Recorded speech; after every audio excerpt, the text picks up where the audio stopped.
Friend, you're most welcome in my online class, my channel Aditya Vikram Rai, and today's our topic is कहानी पठन chapter 15, जिसका दूसरा भाग, पहला भाग शेर और चूहा था एंड दूसरा भाग बौने और राजकुमार नामक कहानी है। ठीक है, इस कहानी में हम लोग दो राजकुमारों के स्वभाव और प्रकृति के बारे में पढ़ेंगे और उसका उन्हें परिणाम क्या मिलता है, उनके स्वभाव का और उनके प्रकृति का उन्हें अच्छा या बुरा परिणाम, कैसा परिणाम मिलता है, हम इसके बारे में भी चर्चा करेंगे और बाकी चीज़ों को हम कहानी के माध्यम से ही समझेंगे। जैसा कि हमने पिछले भाग में हमने शेर और चूहे की कहानी पढ़ी थी और शेर और चूहे की कहानी से हमें ये सीख मिली थी कि हमें हमेशा दूसरों की मदद करनी चाहिए, क्योंकि किसी को भी हमें छोटा या बड़ा नहीं समझना चाहिए। सभी लोग, कभी सामने वाला भी जिसकी हम आज मदद कर रहे हैं वो कभी हमारे भी काम आ सकता है, वो कभी हमारी भी मदद कर सकता है। इसलिए किसी इंसान को तुच्छ नहीं समझना चाहिए और सबको हमें बराबर नज़र से देखना चाहिए और हमें सबके साथ समान व्यवहार करनी चाहिए और सबकी मदद करनी चाहिए। ओके, तो हम लोग आते हैं, हम लोग का आज का जो पार्ट है, आज का जो लेसन है वो है हमारा बौने और राजकुमार। इसमें हम लोग दो राजकुमारों के बारे में पढ़ेंगे। तो चलिए हम कहानी के माध्यम से कुछ सीखते हैं। एक राजा था, पता ही होगा आपको, राजा होते थे तो राजा के जो पुत्र होते थे उनको राजकुमार कहा जाता था। तो एक राजा था, उसके दो पुत्र थे। एक राजा थे तो उनके दो पुत्र थे। एक का नाम शांत कुमार था। ठीक है, तो शांत कुमार मतलब नाम से ही शांत कुमार मतलब बहुत ही अच्छे स्वभाव का था, बहुत ही हंसमुख था और वो सबकी बात भी मानता था। जबकि भरत कुमार जिद्दी था और किसी की बात नहीं मानता था। तो एक का नाम शांत कुमार, शांत कुमार जो था वो बहुत ही हंसमुख था और सबकी बात भी मानता था, और दूसरे का नाम भरत कुमार था और भरत कुमार बहुत ही जिद्दी स्वभाव का और किसी की बात नहीं मानने वाला था। ओके, तो यहाँ पे दोनों राजकुमारों का हम कंपैरिजन किए। एक शांत कुमार, जैसा कि नाम से ही वो बहुत ही ज़्यादा हंसमुख था और सबकी बात मानता था, और दूसरा जो था उसका नाम भरत कुमार था, उसका स्वभाव जिद्दी था और वो किसी की बात नहीं मानता था। एक दिन दोनों खेलते खेलते महल से बहुत दूर निकल गए। एक दिन क्या होता है कि वो दोनों राजकुमार जो रहते हैं वो दोनों खेलते खेलते महल से बहुत दूर निकल जाते हैं। यानी कि दोनों खेलते खेलते मतलब मस्ती में रहते हैं, जो मतलब खेलने में व्यस्त रहते हैं, तो वो महल से बहुत दूर निकल जाते हैं। तभी उन्हें एक एक करके चार बौने मिलते हैं। यानी कि तभी क्या होता है कि उन्हें एक एक करके चार बौने मिलते हैं। उन्होंने दोनों राजकुमारों से सावधानी रखने के लिए कहा। यानी कि क्या होता है, एक दिन दोनों जो है वो खेलते खेलते महल से बहुत दूर निकल जाते हैं, और जब दूर निकल जाते हैं तभी उन्हें एक एक करके, यानी कि 1 बाय 1 एक एक करके चार बौने मिलते हैं। वो दोनों राजकुमारों से, यानी कि वो जो बौने रहते हैं वो दोनों राजकुमारों से सावधानी रखने के लिए कहते हैं। पहले बौने ने कहा कि मेरे सिर में दर्द है। यानी कि पहला बौना जो रहता है वो कहता है कि मेरे सिर में दर्द है, इसलिए आप जोर से मत बोलिए। पहला बौना जो रहता है वो कहता है कि मेरे सिर में दर्द है, इसलिए आप जोर से मत बोलिए। दूसरे ने कहा मैं चित्र बना रहा हूँ, आपके कारण मुझे रोशनी नहीं मिल पा रही है। हो सकता है कि वो दोनों लोग खड़े हों, इसलिए जहाँ से रोशनी आ रही है उसके सामने खड़े हों। तो वो कहता है कि मैं चित्र बना रहा हूँ, मुझे ज़्यादा रोशनी चाहिए, आपके कारण मुझे रोशनी नहीं मिल पा रही है, इसलिए आप लोग थोड़ी दूर चले जाइए।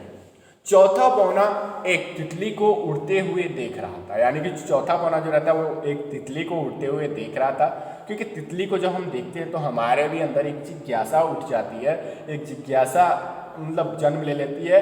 उसने कहा आप लोग शोर मत मचाइए वरना तितली डर जाएगी। ठीक है, एक बार फिर से सुनिए कि एक दिन दोनों खेलते खेलते महल से बहुत दूर निकल जाते हैं। तभी उन्हें एक एक करके 4 बौने मिलते हैं। वो दोनों राजकुमारों से सावधानी यानी कि मतलब सावधान रहने के लिए कहते हैं, सावधानी रखने के लिए कहते हैं। और पहला जो बौना रहता है वो कहता है कि मेरे सिर में दर्द है, आप लोग जोर से मत बोलिए। पहला बौना जो रहता है वो कहता है कि मेरे सिर में बहुत तेज दर्द है और इसलिए आप लोग जोर से मत बोलिए।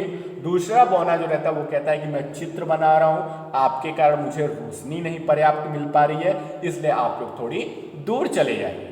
तीसरा जो रहता है वो कहता है कि मैं यहाँ पौधा लगा रहा हूँ, इसलिए आप लोग इस पर मत चढ़िए। और जो चौथा बौना रहता है वो एक तितली को उड़ते हुए देख रहा होता है और वो कहता है कि आप लोग शोर मत मचाइए वरना तितली डर जाएगी।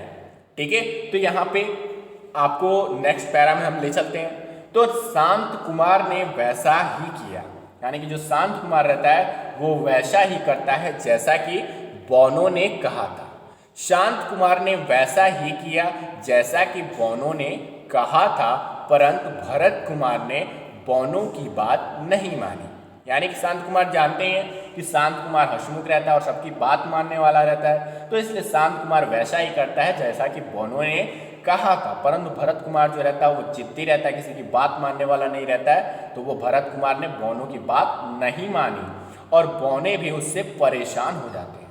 कुछ देर बाद दोनों राजकुमार वहाँ से चले जाते हैं, यानी कि कुछ देर बाद जब उससे परेशान हो जाते हैं तो वो दोनों राजकुमार वहाँ से चले जाते हैं, वहाँ से निकल जाते हैं। कुछ दूर जाकर किसी कारण से वे बिछुड़ गए। बिछुड़ गए का मतलब अलग अलग हो जाते हैं। कुछ दूर जाकर वो किसी कारण से मतलब कभी मतलब हो सकता है कुछ इधर उधर हुए हो तो वो बिछुड़ जाते हैं, यानी कि दोनों अलग अलग हो जाते हैं और रास्ता भटक जाते हैं, मतलब खो जाते हैं, गुम हो जाते हैं। कहीं से मतलब थोड़ी सी उनको दिक्कत होती है अपना रास्ता ढूंढने में। अब दोनों ही जल्दी से जल्दी राजमहल पहुंचना चाहते थे। एक बार फिर से शांत कुमार ने वैसा ही किया, क्योंकि शांत कुमार हंसमुख और सबकी बात मानने वाला था, इसलिए शांत कुमार वैसा ही करता है जैसा कि बौनों ने कहा था। परंतु भरत कुमार जिद्दी रहता है और किसी की बात मानने वाला नहीं रहता है, इसलिए वो बौनों की बात नहीं मानता है और बौने उससे परेशान हो जाते हैं। कुछ देर बाद दोनों राजकुमार वहां से चले जाते हैं और कुछ दूर जाकर किसी कारण से वे बिछुड़ जाते हैं और रास्ता भटक जाते हैं। अब दोनों ही जल्दी से जल्दी राजमहल पहुंचना चाहते थे। थोड़ी देर बाद दोनों राजकुमारों को अलग अलग चारों बौने दोबारा मिलते हैं। कुछ देर बाद क्या होता है, थोड़ी देर बाद दोनों राजकुमारों को, यानी कि दो राजकुमार रहते हैं, दोनों राजकुमारों को अलग अलग चारों बौने जो पहली बार मिले रहते हैं, चारों अलग अलग काम कर रहे होते हैं, तो वो चारों बौने दोबारा मिलते हैं।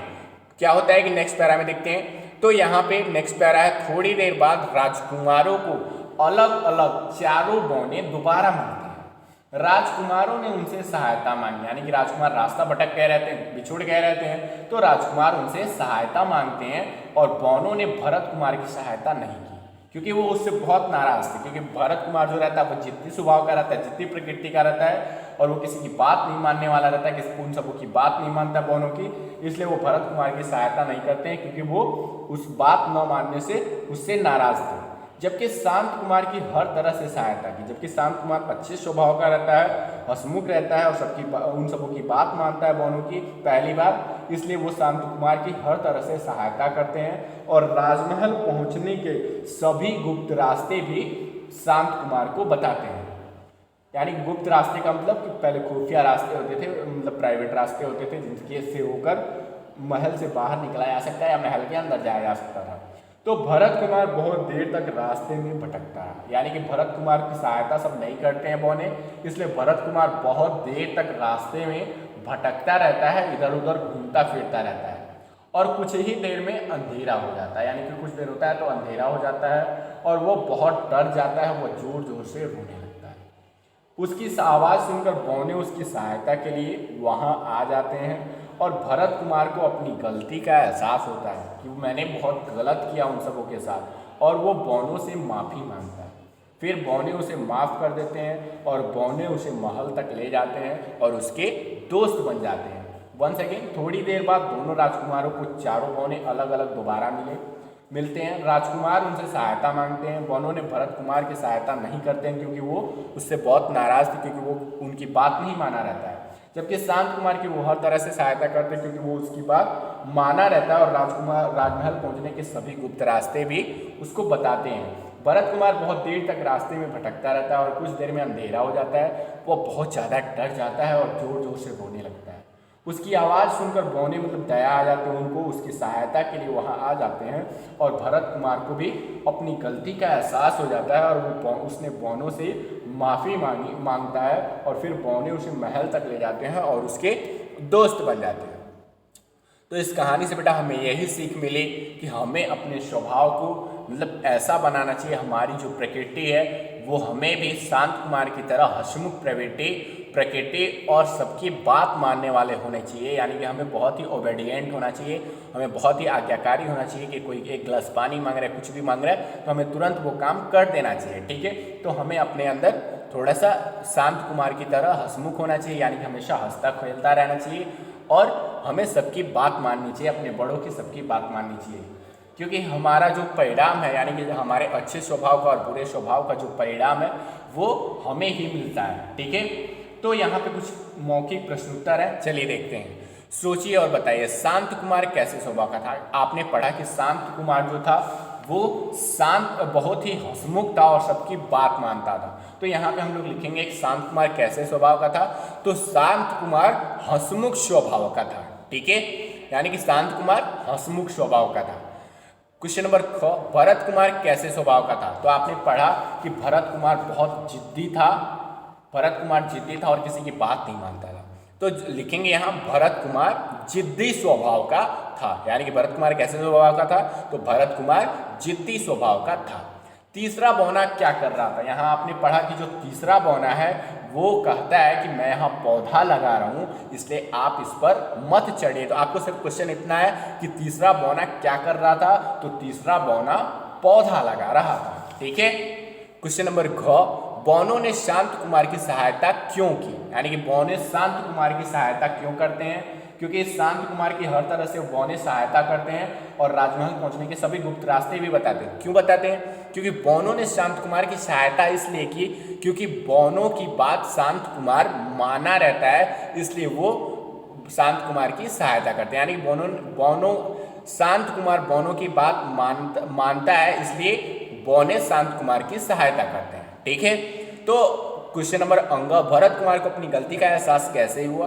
भरत कुमार को अपनी गलती का एहसास तब होता है जब कुछ देर में अंधेरा हो जाता है, वो बहुत डर जाता है और जोर जोर से रोने लगता है। तो उसकी आवाज़ सुनकर बौने उसकी मदद के लिए वहाँ आ जाते हैं और भरत कुमार को तब अपनी गलती का एहसास होता है और वो बौनों से माफ़ी मांगता है। फिर बौने उसे महल तक ले जाते हैं और उसके दोस्त बन जाते हैं। तो भरत कुमार को अपनी गलती का एहसास कैसे हुआ, तो भरत कुमार जब अंधेरा हो जाता है और वो बहुत डर जाता है तो उसकी आवाज़ सुनकर बौने वहाँ पे पहुँच जाते हैं। तो भरत कुमार को अपनी गलती का एहसास जब वो अंधेरे में भटकने लगता है, अंधेरे में खो जाता है, तो बौने वहाँ सहायता के लिए पहुँचते हैं, तब उसे अपनी गलती का एहसास होता है। ठीक है, क्वेश्चन नंबर 4, क्या हमें अपनी गलती मानकर माफ़ी मांगनी चाहिए। तो इसका आंसर है बेटा हाँ, हमें अपनी गलती मानकर माफ़ी मांगनी चाहिए क्योंकि हमें अपनी गलती का एहसास होना चाहिए कि हमने क्या गलती की है। ठीक है, थैंक यू।